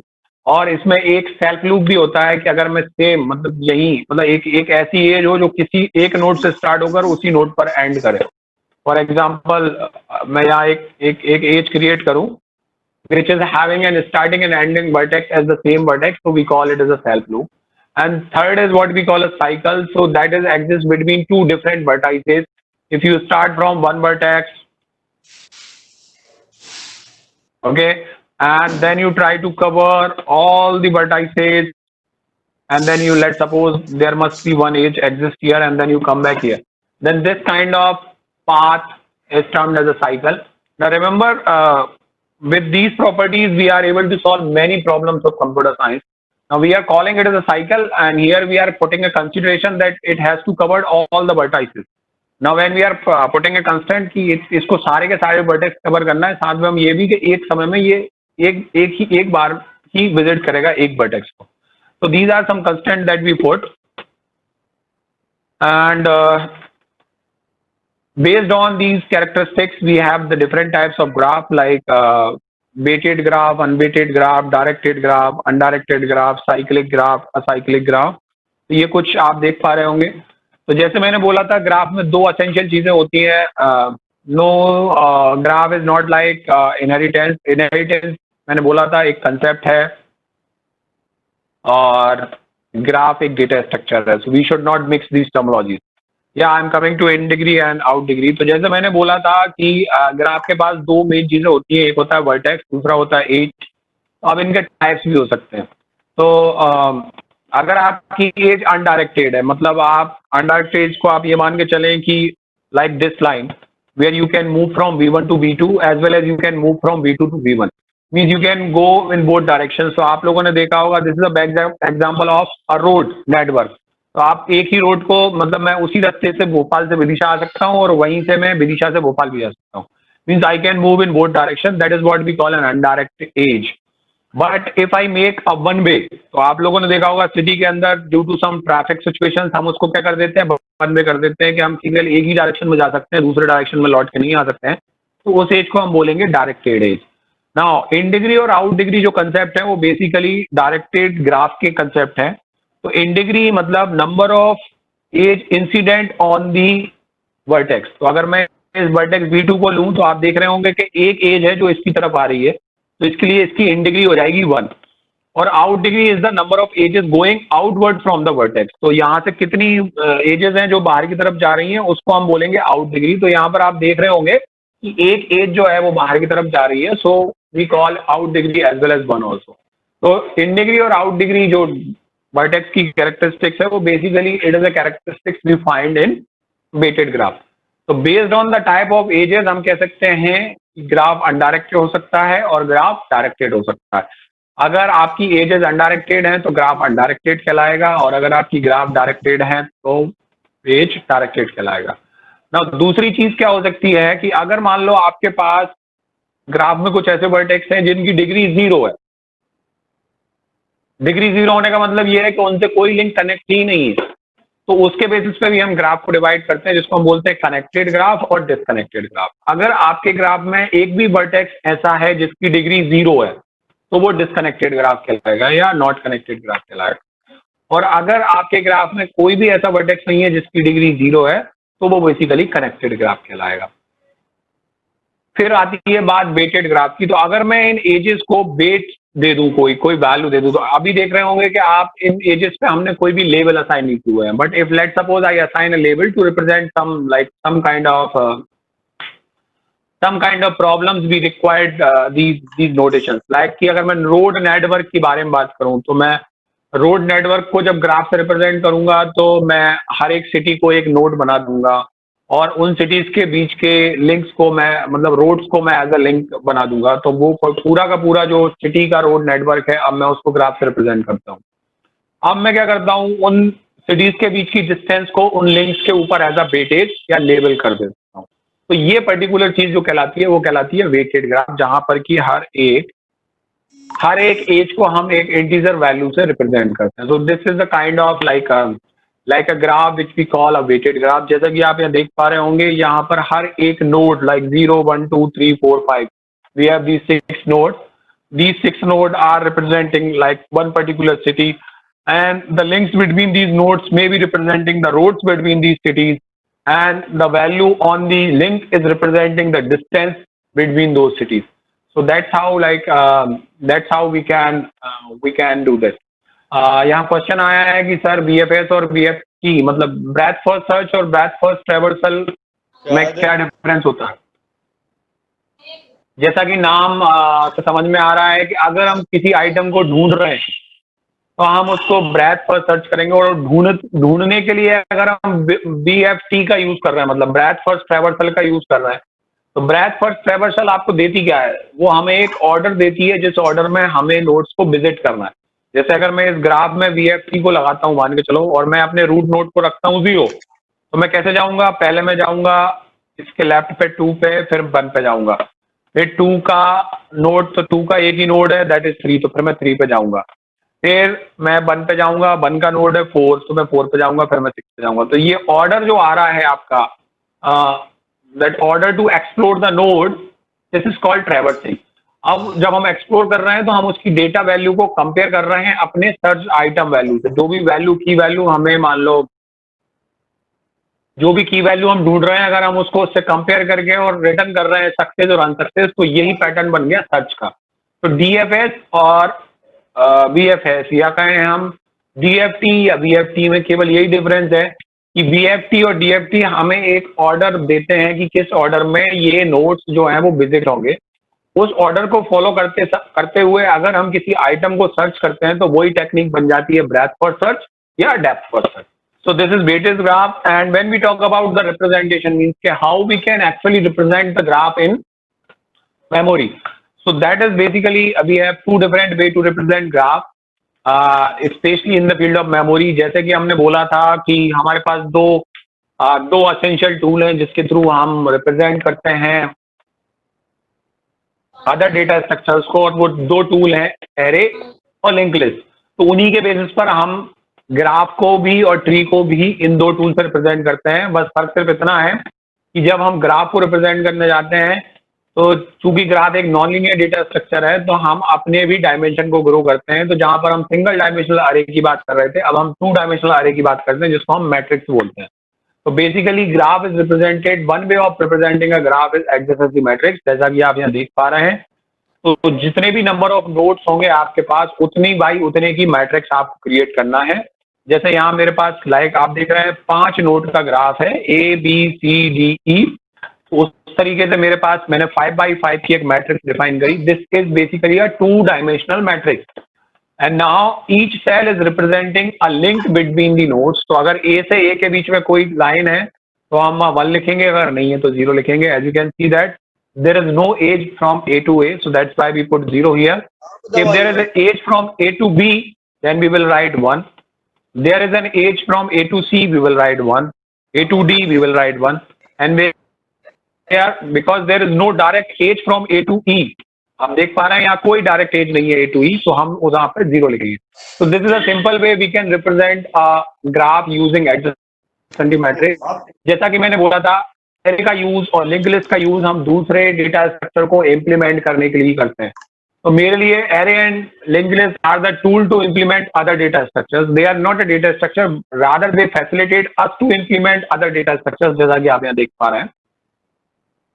और इसी चीज को हम वेटेड ग्राफ बना सकते हैं अगर हम यहाँ 0 1 को उनकी वेट से रिप्लेस कर दें। जैसे मान के चलो ए और बी के बीच की लिंक पे 5 लिखा हुआ था, मान के चलो, तो इसका वेट क्या हो गया, 5 हो गया। जब मैं इसको मैट्रिक्स से रिप्रेजेंट करूं तो मैं ए और बी के बीच में जहां मैं 1 लिख रहा था, अगर मैं वहां 5 लिख दूं तो ये वेटेड ग्राफ रिप्रेजेंटेशन हो जाएगा using adjacency matrix. So now we can use 2D array or matrix to represent graph where the order of the matrix is going to be the number of vertex in the graph. जितने भी number of vertex आपके graph में होंगे उसी order की इसका matrix आपको define करना है। अगर 2 वर्टेक्स के बीच में लिंक है तो 1 लिखिए, नहीं है तो 0 लिखिए। That's how you can get the information that what is the kind of graph that you are dealing with. ना दूसरा मेथड जो है वो लिंक लिस्ट है। जैसा कि हमने देखा कि ग्राफ अगर फुली कनेक्टेड है, मतलब हर एक नोड हर एक दूसरे नोड से कनेक्टेड है, तो हम एडजेसेंसी मैट्रिक्स की तरफ जा सकते हैं, because this kind of representation seems to be most efficient. But यहाँ आप देख रहे होंगे कि most of the values are 0। तो इस तरह की मैट्रिक्स को बेसिकली हम बोलते हैं। हाँ, तो मैं बात कर रहा था डी की डिग्री क्या होगी। तो डी की डिग्री सेल्फ लूप 2 बार काउंट होगा, तो इसकी 1 2 3 4 5 6 हो जाएगी डी की degree. Self loop basically count is as twice in degree. तो अगर ये ग्राफ मतलब कम लिंक्स के साथ है, जिसमें नंबर ऑफ नोड्स ज्यादा हैं बट उसके कंपैरेटिवली लिंक्स कम है या वो कम कनेक्टेड है, तो ये मैट्रिक्स आप देखेंगे इसमें बहुत सारी वैल्यू एज अ 0 आ जाएगी। तो उस तरह की मैट्रिक्स को हम बोलते हैं स्पार्स मैट्रिक्स। तो इन दैट केस क्या होता है, एरे में आपकी साइज कांस्टेंट होती है, और जब हम बोलते हैं एरे की साइज कांस्टेंट है तो आपको वो सारी मेमोरी एलोकेट करना है। लेकिन उनमें देखेंगे कि बहुत सारी मेमोरी लोकेशन पर केवल वैल्यू एज अ 0 जा रही है, तो लाइक वो नन ऑफ यूज हो जाएगा। तो उस केस में हम एडजेसेंसी मैट्रिक्स का यूज ना करते हुए हम दूसरी मेथड का यूज करते हैं, जिसको हम बोलते हैं एडजेसेंसी लिस्ट। ना यहाँ पर जितने नंबर ऑफ नोड्स हैं हम उतनी नंबर ऑफ लिस्ट क्रिएट करेंगे, और ये बिल्कुल सिंपली लिंक लिस्ट है, जैसी कि हम लिंक लिस्ट की बात करते थे। तो now each link list is head by the node. जो भी नोड है उतने हेड्स हो जाएंगे और ये इस तरह की लिंक क्रिएट हो जाएंगे। और दूसरा, इस लिंक लिस्ट के मेंबर्स हो जाएंगे the node directly connected to a particular node. जैसे ए से डायरेक्टली कनेक्टेड है बी और सी, ये डायरेक्टेड ग्राफ है। तो इसके लिंक में क्या आ गए, बी और सी आ गए, और सी के बाद कुछ नहीं है, तो हमने इसको नन से इनिशियलाइज कर दिया। बी को अगर हम देखें तो डायरेक्टली कनेक्टेड कौन से हैं, डी और ई। तो बी में भी आप देखेंगे कि 2 नोड है, बी और ई। जब हम सी की बात करते हैं तो इससे केवल एक नोड कनेक्ट है, that is D. So that's why we have only 1 node in the link list that is headed by the node C. तो इस तरीके से हम हेड्स क्रिएट कर सकते हैं और लिंक लिस्ट का यूज कर सकते हैं। एडजेसेंसी लिस्ट मोस्टली तब यूज की जाएगी जब आपके पास स्पार्स मैट्रिक्स सिनारियो हो, या हम कहें कि number of links are very few with number of nodes present in your graph. B2C हो रहा है, हाँ B2C कहाँ हो रहा है लिंक में, B2C नहीं हो रहा है बेटा। This is the head and these are the list of the nodes which are directly connected to this. तो अगर आपको B की लिंक पता करना है तो आप B हेडेड लिंक लिस्ट पे जाएंगे, मतलब दूसरे नंबर पे जाएंगे, तो B के पास D जाएगा और B के पास E जाएगा। तो जितनी नंबर ऑफ नोड्स हैं उतनी नंबर ऑफ लिंक लिस्ट बनेंगी, और हर एक लिंक लिस्ट, जैसे हमने देखा था एक हेड पॉइंटर होता है जो लिंक लिस्ट के हेड को पॉइंट करता है, तो उस हेड को आप एक वर्टेक्स से डिनोट कर सकते हैं कि किस पर्टिकुलर लिंक लिस्ट का किस नोड की लिंक लिस्ट ये है, तो वो हेड उसको इनिशियलाइज कर रहा होगा। That let's come to talk about the application of graph. तो जैसे हमने बोला कि ग्राफ जो होता है वो रोड नेटवर्क्स वगैरह में B2C क्यों जा रहा है, नहीं जा रहा है बेटा, B2C नहीं जा रहा है, ये लिंक लिस्ट है। That link list stores the information of all the nodes directly connected to node A. Main node है आपका ए, जो बड़ी साइज में दिखाई दे रहा है ना, ये हेड नोड है। अब इस नोड से कौन कौन से नोड कनेक्टेड हैं, तो इनको स्टोर करने के लिए हमने लिंक लिस्ट का यूज किया है। तो वो B2C कनेक्ट मत सुनो आप, उसको ऐसे मत पढ़ो। तो आप ये देखो कि ए लिंक लिस्ट में दो नोड है B और C, इसका मतलब B और C डायरेक्टली कनेक्टेड है नोड ए से। अगर आपको B को देखना है तो आप B वाली नोड पे जाइए, मतलब उस पे, और फिर देखिए कि B लिंक लिस्ट में कौन कौन से है। तो जैसे D और E है तो हम कहेंगे D और E जो है वो डायरेक्ट कनेक्शन में है नोड B से। ऐसे देखते हैं बेटा। D कम्स 2 टाइम्स C, ये जो D है इसमें सेल्फ लूप दिखाई दे रहा होगा आपको, दिख रहा है? तो D से D को भी लिंक जा रही है, तो D ये तो हो गया उसका head, that is actually representing the number of nodes directly connected to the node D। ये इसका हेड हो गया। उसके बाद ये किससे डायरेक्टली कनेक्टेड है, तो A से कनेक्टेड है, E से कनेक्टेड है और खुद से भी कनेक्टेड है, इसलिए ये आपको दिखाई दे रहा है। This is due to this self loop, nothing. और E जो है वो किसी से भी कनेक्ट नहीं है, तो आप देखेंगे कि इसके पास कोई भी डेटा नहीं है, या इसके हेड में जो लिंक लिस्ट है वो बेसिकली नल है या एम्प्टी है। That's it. Okay, so this is like the application of the graph. So जैसा कि हमने बोला था, रोड नेटवर्क्स में ये बहुत पॉपुलरली यूज होते हैं, जिनको हम बोलते हैं गूगल मैप्स इसको यूज करता है। कंप्यूटर नेटवर्क, तो आपको नेटवर्क केबल्स ले करनी पड़ती हैं, आपको Cat5 केबल्स बिछानी पड़ती हैं, जहाँ एक सर्वर दूसरे सर्वर से कनेक्ट होता है, राउटर्स कनेक्ट होते हैं, कनेक्टिंग डिवाइसेस कनेक्ट होते हैं। So that is also laying a kind of graph. Electricity fitting is kind of laying a graph. VLSI designing, those who comes from electronics background, they know that what we call VLSI. This is very large scale integration. वहाँ use होता है displaying relational databases. It is one of the popular application, क्योंकि DBA में जब आप आगे पढ़ोगे तो आपको समझ में आएगा कैसे हम ग्राफ का यूज करते हैं डेटाबेस को रिप्रेजेंट करने के लिए और उसको सॉल्व, उसकी प्रॉब्लम्स को सिंप्लीफाई करने के लिए। So these are some popular applications, and with this I hope you come to know that these data structures are not only providing you the way to organize the data in computer memory, rather they also become very helpful to solve some complex problem in a easy way. तो जब हम इनको as an abstract data type define करते हैं तो हमें केवल इनके एक्सेस पैटर्न पता है, और अगर हमारी प्रॉब्लम उस एक्सेस पैटर्न के सॉल्यूशन पैराडिग्म को सपोर्ट कर रही है तो हम डायरेक्टली उस पैटर्न को एक्सेस करते हैं by accessing these data structures, and easily we can drive a solution to solve the main problem. So these are some applications and popular application. Now I'm going for today. We don't have any assignment beta, where we first try to define a tree, and then you will see how we can implement graph. और in the tree हम binary tree को ही लेके चल रहे हैं, because binary tree is the mostly used and it is having the wide range of application in computer science. तो यहाँ पर आपको दिखाना, अगर आपको और ट्री बनाना है तो कुछ नहीं करना है, आपको ये जो हमने लेफ्ट और राइट पॉइंटर्स जो बनाए हैं इनको आप एक्सटेंड कर लीजिए, मतलब वहाँ पर आप 3 पॉइंटर रख लीजिए, 4 पॉइंटर रख लीजिए, तो बाइनरी से आप टर्नरी ट्री पे चले जाएंगे या क्वार्टरली ट्री पे चले जाएंगे, वो एक्सटेंड की जा सकती है। Let us try to understand that how we can implement a binary tree and how we can implement the insertion and deletion operation over this, as well as the traversing that we have learned. तो जैसा कि मैंने बोला था कि अब हम इसको इम्प्लीमेंट करेंगे with the help of link list. तो लिंक लिस्ट में हम सबसे पहले एक नोड क्रिएट करते हैं। तो सबसे पहले हमने एक यहाँ पर क्लास डिफाइन की है, that is the class node, that is giving you the node of the tree, and that has 3 field basically. The one is the data in which you put the value, and the 2 is the reference field, left reference and the right reference. उसको हमने initially none से initialize कर दिया है। जैसे ही हम इस node को क्रिएट करेंगे उस वैल्यू से, वहां पर एक वैल्यू क्रिएट होगी, एक नोड क्रिएट होगा, और उसका लेफ्ट चाइल्ड भी नल, लेफ्ट रेफरेंस भी नल हो जाएगा और राइट रेफरेंस भी नल हो जाएगा। That's simple. This particular class we have defined to create a node only. Now with the help of this node, by creating multiple nodes we will try to create tree. So in this tree, what we are going to do, we are defining another class. The name is tree. You can name it as a binary tree. And firstly, we will define the object, the constructor of this tree. So it will initialize basically a root of the tree. तो पहला जो node होगा वो basically root node ही होगा. तो जैसे आप देख रहे होंगे, जैसे ही हमने यहाँ पर एक डेटा पास किया, इस डेटा से इसने एक ऑब्जेक्ट क्रिएट किया, कौन सा, नोड क्लास का.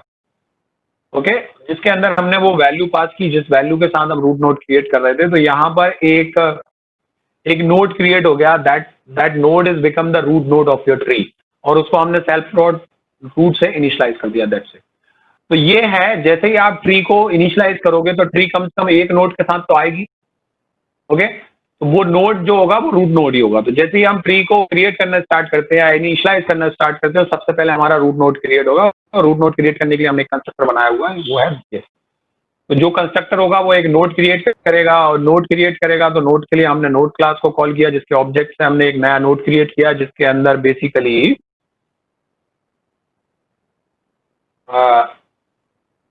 ये एक नोड क्रिएट हो गया, जिसके बीच में मान लो मैंने डेटा रख दिया. डेटा है 5. इसकी लेफ्ट लिंक को मैंने नल कर रखा है, और राइट लिंक को भी मैंने नल कर रखा है. तो बेसिकली ये जो हो गया वो मेरा रूट नोड हो गया. And this is the initialization of the tree. The very first step that we are going to do that. अगला है कि अब मैं इसमें और नोड इंसर्ट करना शुरू करूं. तो सबसे पहले जब मैं नोड इंसर्ट करूंगा तो मैं या तो लेफ्ट में इंसर्ट करूंगा या मैं राइट में इंसर्ट करूंगा. तो मैं मतलब जैसे यहाँ पर भी मैंने पहले से ही इंसर्ट कर रखा है एक नोड. तो मैं रूट पे जाऊंगा तो मैं चेक करूंगा कि इसका लेफ्ट नन है कि नहीं है. अगर नन है तो मैं ऐड कर सकता हूँ, और नन नहीं है तो मैं राइट साइड को देखूंगा और वहां चेक करूंगा कि वहां नन है कि नहीं है. तो अगर वहां नन है तो मैं ऐड कर सकता हूँ. अगर मान लो वहां भी नन नहीं है तो मैं इसके लेफ्ट चाइल्ड की तरफ जंप कर जाऊंगा, और फिर मान लो यहाँ पे था तो फिर वही चीज मैं इसके साथ करूंगा रिकर्सिवली, के इसके लेफ्ट और राइट में नन चेक करूंगा. और जहां पर भी जगह खाली मिलेगी, नन का मतलब एम्प्टी, तो जहां भी खाली मिलेगी वहां पर मैं एक नोड क्रिएट करूंगा और उसको इंसर्ट कर दूंगा. That simple.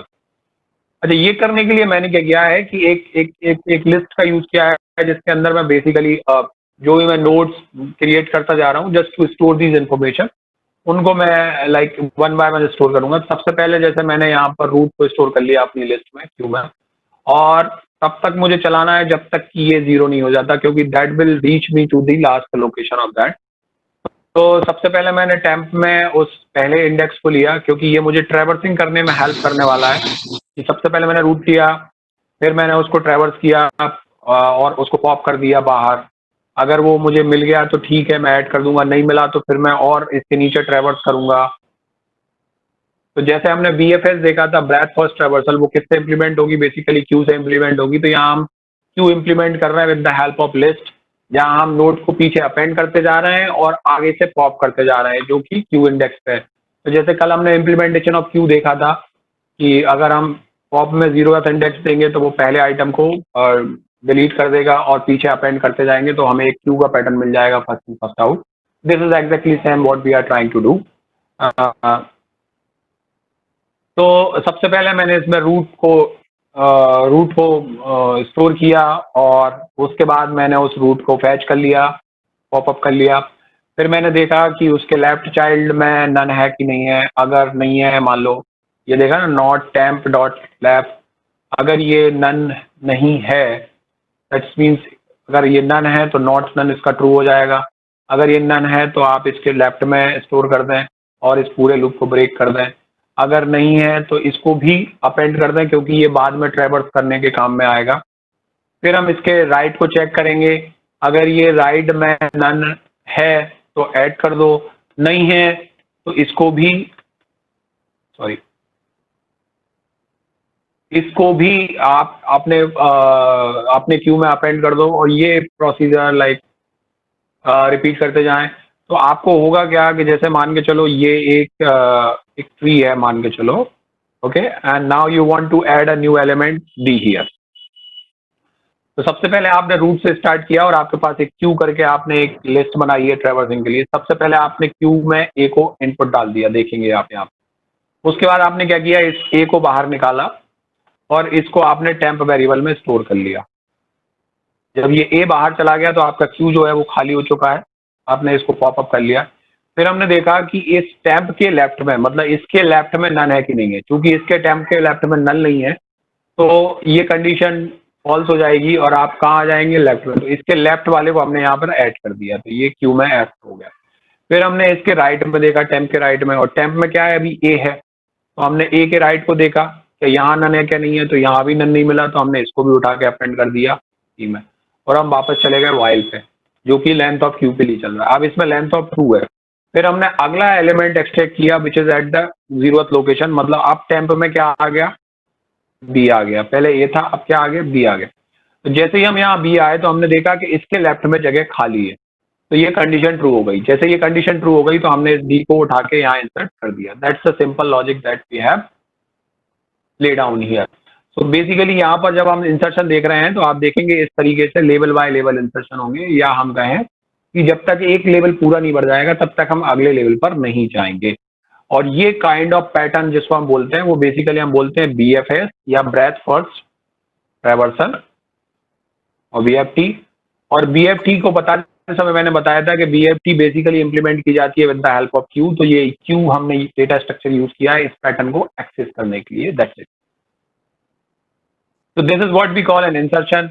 Second is deletion. अब डिलीशन में हमें नोट चाहिए कि हम कौन से नोट को डिलीट कर रहे हैं। तो एग्जैक्ट द सेम प्रोसीजर, मतलब वही का वही प्रोसीजर मैंने यहाँ लगाया है ट्रैवर्सिंग के लिए, बट हर बार मैं ये कंपेयर करूंगा कि वो नोट, मतलब वो डेटा वही है जिसको हमें डिलीट करना है कि नहीं करना। तो हम यहाँ पर वो वैल्यू भेज रहे हैं, की वैल्यू भेज रहे हैं जिस की वैल्यू के नोट को हमें डिलीट करना है। तो while likewise we will traversing I guess is clear. जैसे ही हमें वो डी नोड मिलेगा हम उसको डिलीट कर देंगे और रेफरेंस पॉइंटर को अपडेट कर देंगे। So this is what we call like deletion with the denote, and this particular BFS pattern is called by this deletion function, जहाँ पर हम वो डेटा देंगे। अगर self dot root like none है, मतलब कि like tree है ही नहीं है, तो हम none रिटर्न कर देंगे। और अगर उसका लेफ्ट भी नन है और राइट भी नन है और रूट में ही वो डेटा है तो भी हम रिटर्न नन कर देंगे। और यहाँ से हम सेल्फ रूट को रिटर्न कर, मतलब यहाँ we are just simply testing a condition कि अगर आपकी ट्री में केवल एक ही रूट है तो क्या होगा, मतलब एक ही नोड है तो क्या होगा। And this is a function which we have written for the print tree. और यहाँ पर हम तीनों तरह के प्रिंट कर रहे हैं, in order, pre order and post order. और उसके लिए हमने फंक्शन डेफिनेशन की है, इन ऑर्डर में क्या होता है, प्री ऑर्डर में क्या होता है और पोस्ट ऑर्डर में क्या होता है। तो जैसा कि हमें पता है कि इन ऑर्डर में हम सबसे पहले लेफ्ट नोड को देखते हैं, फिर नोड को देखते हैं, फिर राइट नोड को देखते हैं। तो बस उसी तरीके से हमने देखो यहाँ पर इस फंक्शन को रिकर्सिवली कॉल किया है with left then data then the right. तो ये तीन फंक्शन रिकर्सिवली कॉल कर रहे हैं हम बाय थ्री फंक्शन। और इस तरीके से हमने इन ऑर्डर बना लिया। और पोस्ट ऑर्डर में क्या होता है कि पहले हमें लेफ्ट को कॉल करना है, फिर हमें राइट को कॉल करना है और फिर हमें डेटा को कॉल करना है, मतलब फिर हमें नोड को कॉल करना है। तो उसको हमने उसी रिकर्सिव ऑर्डर में इनको डिफाइन किया। और ऐसी प्री ऑर्डर में हमने देखा कि पहले हम लाइक नोड को करेंगे, सॉरी हाँ, पहले हम नोड को करेंगे, फिर हम लेफ्ट को करेंगे और फिर हम राइट को करेंगे। तो इस तरीके से हमने तीन जो ट्रैवर्सल्स थे like pre order, post order और इन ऑर्डर, इन तीन फंक्शंस को as per the definition that we have learn with the theory उसी तरीके से हमने इनको इम्प्लीमेंट कर दिया। So let's see how this particular program will run. So this got executed and सबसे पहले हमने एक ट्री को क्रिएट किया। जैसे ही हमने ट्री को क्रिएट किया तो एक रूट नोड से क्रिएट किया जिसकी वैल्यू हमने 1 दी, तो आपके पास आ गया 1। फिर हमने यहाँ पर 2 3 4 5 6 7 ये 6 एलिमेंट इंसर्ट किए इसमें 1 बाय 1 आप देख रहे हैं इंसर्ट फंक्शन को कॉल करते हुए। So this become 1 2 3 4 5 and this is exactly same जैसा कि हमने यहाँ देखा था ना अपने एग्जाम्पल में। तो बेसिकली ट्री ये बनने वाली है आपकी। पहले आपका रूट नोड 1 होगा, फिर हमने 2 इंसर्ट किया, फिर हमने 3 इंसर्ट किया, फिर हमने 4 इंसर्ट किया, फिर हमने 5 इंसर्ट किया, फिर हमने 6 इंसर्ट किया, फिर हमने 7 इंसर्ट किया। तो जो ट्री बनने वाली है वो ये बनने वाली है। तो फिर हमने क्या किया, इसको ट्रैवर्स करने के बाद हमने प्रिंट कराई ट्री को। और ट्री प्रिंट कराने के लिए हमने ये तीनों ट्रैवर्सल प्रिंट किए, in order, pre order and post order. तो आप देखेंगे कि ये बिल्कुल एग्जैक्टली सेम है जो आपने पैटर्न आइडेंटिफाई किया था। लाइक प्री ऑर्डर क्या था, 1 2 4 5 3 6 7 प्री ऑर्डर क्या था 1 2 4 5 3 6 7. So this is exactly the same patterns that we are getting with this. तो इस तरीके से आप इम्प्लीमेंट कर सकते हैं इंसर्शन डिलीशन. अब जैसे आपको डिलीट करना है तो जैसे मुझे मान लो चौथे नंबर के नोट को डिलीट करना है तो उसके लिए मैंने ये डिलीशन फंक्शन कॉल किया जो कि मैंने डिफाइन किया था, जो कि बाद में उस डिलीट नोट को कॉल करेगा. ओके, तो जब मैं डिलीशन को कॉल करूंगा तो मुझे एक नोट रिटर्न करेगा किस नोट को मुझे वो मतलब डिलीट करना है. और बाद में जब मैं ट्री को प्रिंट करूंगा तो आप देखेंगे यहाँ से वो 4 नंबर वाला नोट जो है वो गायब हो गया है. ट्री नोट ट्रैवर्सल में आप देख पा रहे हैं क्योंकि हमने 4 को डिलीट कर दिया है. अगर मान लो मैं यहाँ से 2 को डिलीट कर देता हूँ मान के चलो, और फिर मैं इसको प्रिंट करता हूँ, आप देखेंगे यहाँ से ये 2 नंबर वाली वैल्यू जो है वो मिस हो गई है और आपके ट्री से वो 2 नंबर का नोट जो है वो डिलीट हो गया. So that's how we can implement like insertion and deletion operation in the tree. Let's talk about graph. तो ग्राफ में हमने देखा कि ग्राफ को भी हम इम्प्लीमेंट कर सकते हैं बाय यूजिंग 2D array और बाय यूजिंग लिंक लिस्ट. तो यहाँ पर हम लिस्ट के थ्रू इम्प्लीमेंट कर रहे हैं बेसिकली उसको, और यहाँ पर हम जो लिस्ट का कंसेप्ट है वो पाइथन लिस्ट के कंसेप्ट के थ्रू यूज कर रहे हैं. तो आप ये कह सकते हैं कि हम यहाँ डायनेमिक एरे के थ्रू कर रहे हैं, ना कि लिंक लिस्ट के थ्रू कर रहे हैं. तो यहाँ हमने सबसे पहले एक क्लास डिफाइन किया दैट इज अ ग्राफ, और जिसके अंदर हमने एक ऑब्जेक्ट कंस्ट्रक्टर इनिशियलाइज किया है that comes with 2 values, the number of nodes and the adjacency list. तो इनिशियली जो हमारी एडजेसेंसी लिस्ट है वो एक डिक्शनरी है. The dictionary contains the key as a node and the set of nodes as a link to that node. तो जैसे हमने यहाँ लिस्ट में देखा था ना, तो यहाँ क्या हो जाएगा, जैसे मान लो ये आपका एक ग्राफ है. Forgive my writing, I'm writing through. Okay, so let's suppose this is a kind of graph that we are having. तो यहाँ पे क्या होगा कि आपकी जो डिक्शनरी बनेगी, तो डिक्शनरी में हमने देखा कि ये पेयर होता है, की वैल्यू पेयर होता है. की क्या हो गई, ए हो गया नोड मान लो, ठीक है. और इसके लिस्ट में क्या आ गए, वो नोड्स आ गए, द लिस्ट ऑफ नोड्स जो इससे डायरेक्टली कनेक्टेड है. तो इससे डायरेक्टली कनेक्टेड कौन कौन से हैं, बी और. इस तरीके से हम एक डिक्शनरी क्रिएट करेंगे जो बेसिकली एडजेसेंसी लिस्ट की तरह हो जाएगी. तो जैसे हम लिस्ट मेंटेन कर रहे थे वो हम यहाँ पर उसको मेंटेन कर पाएंगे. तो जैसे अगर मुझे सी के बारे में बात करना है तो मेरी सी जो हो गई वो की वैल्यू हो गई, और इसके अंदर जो लिस्ट होगी वो क्या होगी, बी और डी. क्योंकि सी और बी, डी और ए, सॉरी, क्योंकि सी से जो है वो 3 नोड कनेक्ट हैं, ए, बी और डी तीनों नोड कनेक्ट हैं. तो ये एक एडजेसेंसी लिस्ट क्रिएट हो जाएगी. सर मिडिल नोड डिलीट कर सकते हैं, बिल्कुल कर सकते हैं बेटा. यहाँ हम नोड डिलीट करते हैं उसकी वैल्यू से, और वो मैंने वही करके दिखाया है. मिडिल नोड 2 ही डिलीट हुआ है actually. 2 was the middle node. Leaf node भी डिलीट कर सकते हो, 2 भी कर सकते हो. Accordingly the node the links will get updated. Okay then, so coming back to this discussion, जहाँ पर हमने जब ग्राफ का ऑब्जेक्ट क्रिएट किया तो जैसे मैंने बोला था कि 2 ही चीजों से ऑब्जेक्ट क्रिएट होता है. सबसे पहले हम नंबर ऑफ वर्टाइसेस देंगे, साथ में हम एडजेसेंसी लिस्ट देंगे. तो जैसे जैसे हम ग्राफ को इनपुट देते जाएंगे वैसे वैसे ये वैल्यूज अपडेट होती चली जाना चाहिए नंबर ऑफ वर्टाइसेस के लिए. तो ऐड वर्टाइसेस, आप एक एक करके वर्टाइसेस को ऐड कीजिए. उसके हिसाब से आप एक adjacency list of node create कर रहे हैं, दैट इज अ लिस्ट. और आप एक एक करके नोड्स को बढ़ाते चले जा रहे हैं. जब आप एज को अपडेट कर रहे हैं तो एडजेसेंसी लिस्ट जो कि हमने बना रखी है एज अ डिक्शनरी, उसके नोड 1 में अपेंड कर रहे हैं नोड 2 को, और नोड 2 में भी अपेंड कर रहे हैं नोड 1 को. And this is we are doing because we are following a pattern of undirected graph. तो जब हम अनडायरेक्टेड ग्राफ की बात करते हैं तो जो लिंक नोड V1 से V2 के लिए जाएगी वही लिंक फ्रॉम V2 से V1 के लिए भी आएगी. अगर इसको डायरेक्टेड करना है तो ये वैल्यू आप एक अपडेट करते हैं यहाँ पे, that's it. And this is a function which I have written to return the whole set of dictionary, and this is the function which I have written to show the connections. That's it, nothing else. तो सबसे पहले मैंने एक graph अपना माई graph नाम से एक object बनाया which is like following the graph. Let me compile and execute this sir. और फिर सबसे पहले मैंने इसमें एक वर्टेक्स सेट किया जिसका नाम था 0. फिर मैंने एक और वर्टेक्स सेट किया 1, फिर एक और वर्टेक्स सेट किया 2, 3, 4, 5, 6. इस तरीके से मैंने टोटल 6 वर्टेक्स सेट कर दिए. और फिर मुझे एजेस इनपुट में देना है कि उन वर्टेक्स के बीच में कौन से वर्टेक्स के बीच में क्या क्या एजेस हैं. तो जैसे मैंने यहाँ पर एक एज इनपुट की बिटवीन वर्टेक्स 3 to 1, देन फिर एक और एज इंसर्ट की between vertex 3 to 4, then 4 to 5, then 4 to 5. sorry 4 to 2 and 4 to 5, then 1 to 2, 1 to 0 and 0 to 2 and 6 to 5.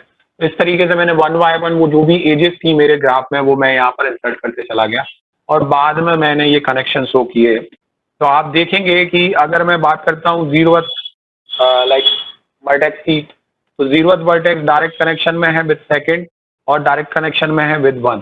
तो जीरोथ वर्टेक्स की 2 लिंक जनरेट हुई, नोड 1 एंड नोड 2। तो जब हम इसको एग्जीक्यूट करेंगे तो आपको यहाँ पर एक link list kind of pattern print हो जाएगा। जो एग्जिस्टिंग लिस्ट में हम कर रहे थे कि हमारे पास 7 वर्टेक्स थे, तो ये 7 वर्टेक्स हैं और ये किस किस वर्टेक्स से कनेक्टेड है वो इन्फॉर्मेशन जो हमने जो एजेस कनेक्ट किए हैं ना उससे एक्सट्रैक्ट की है यहाँ पे। तो ये एजेस आ गई ना। अगर इसी चीज को हमें लाइक डिक्शनरी के फॉर्म में करना है तो आप केवल माईग्राफ को प्रिंट कीजिए, जो कि मैंने इस फंक्शन के थ्रू इवेलुएट किया है। This is a private function. This will automatically initialize the dictionary of this adjacency list. That will give you the complete information, which is the number of vertices are 7 and adjacency list are कि 0th जो है वो 1 2 से connected है, 1 जो है वो 3 2 और 0 से connected है, जैसे आप देख पा रहे हैं यहाँ पे। 2 जो है वो 4 1 0 से connected है, आप देख पा रहे हैं। जैसा कि मैं आपको समझा रहा था कि आपको एक डिक्शनरी मिल जाएगी यहाँ पर जो कि adjacency list को स्टोर करे हो। So that's how we can implement the graph as well as implement the tree in Python and we can access it. ये इनिट जो होता है बेटा वो एक कंस्ट्रक्टर है जो भी क्लास हम डिफाइन कर रहे हैं वो उसके ऑब्जेक्ट को इनिशियलाइज करता है या उसको मेमोरी एलोकेट कराता है। So I guess this is what we have to discuss for today.